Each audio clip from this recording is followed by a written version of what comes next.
कोलकाता में जूनियर महिला डॉक्टर से रेप और हत्या के मामले में पूरे देश में विरोध प्रदर्शन हो रहा है।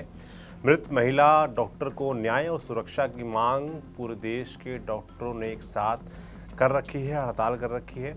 कोलकाता के साथ साथ पूरे देश में प्रदर्शन हो रहे हैं। भारतीय जनता पार्टी सहित विपक्षी पार्टियां, उनके नेता, वामपंथी छात्र संगठन एसएफआई की ओर से लगातार प्रदर्शन हो रहे हैं।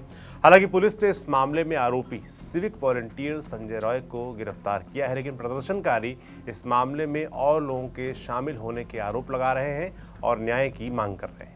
RG Kar medical college and hospital के प्रिंसिपल संदीप घोष की भूमिका पर भी सवाल उठाए जा रहे हैं। उनका तबादला कर दिया गया, फिर से उनकी नियुक्ति पर सवाल उठे और अब उन्हें 21 दिनों की छुट्टी पर भेज दिया गया। इस बीच मामला कलकत्ता हाईकोर्ट तक पहुंच गया और कलकत्ता हाईकोर्ट ने पूरे मामले की सीबीआई जांच के आदेश दे दिए। लेकिन इस मामले को लेकर पूरे राज्य में बवाल मचा हुआ है। बीजेपी अब सीएम ममता बनर्जी के इस्तीफे की मांग कर रही है।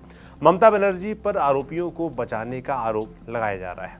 सवाल और कई भी उठ रहे हैं, जैसे सबसे पहले अस्पताल प्रबंधन की भूमिका पर सवाल उठे। अस्पताल प्रबंधन की ओर से मृतका की मां को फोन कर कहा गया कि मृतका ने आत्महत्या की है। बिना किसी जांच के किस तरह से अस्पताल के एक वरिष्ठ अधिकारी की ओर से मृतका की मां को फोन किया गया और रेप और हत्या के मामले को आत्महत्या करार दिया गया। ऐसे में सवाल है कि शव देख अधिकारियों ने महिला डॉक्टर के घर में कैसे बता दिया ये आत्महत्या है। सवाल ये भी है कि ना तो पुलिस और ना ही अस्पताल अधिकारी अनुभवहीन है। स्वाभाविक है कि उनमें शव देखकर ये समझने की क्षमता होगी कि ये हत्या है या आत्महत्या। इससे सवाल उठता है कि क्या ये अपराध छुपाने की कोशिश नहीं थी।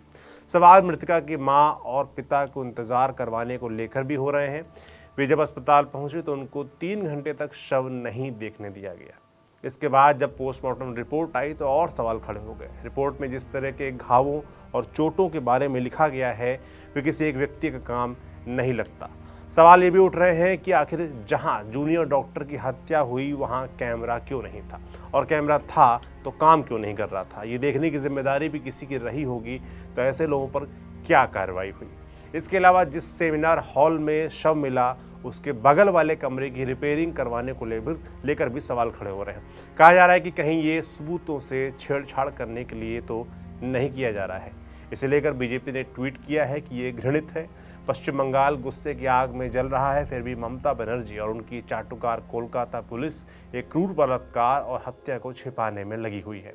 ट्वीट में कहा गया कि आरजीकर मेडिकल कॉलेज के अधिकारी दीवारों को तोड़ रहे हैं, महत्वपूर्ण सबूतों को मिटा रहे हैं, सबूत जो इस जघन्य कृत्य को अंजाम देने वाले दुष्ट दानवों को बेनकाब कर सकते थे। क्या ये ममता के बंगाल में सामान्य बात है, जहां बलात्कारियों और हत्यारों को इसलिए बचाया जाता है क्योंकि वे टीएमसी के अभिजात वर्ग से जुड़े हैं।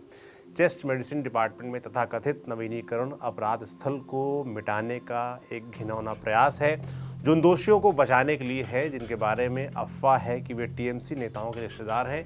आपके शासन में बंगाल एक नरक बन गया है, जहां महिलाएं शिकार हैं और न्याय एक मजाक है।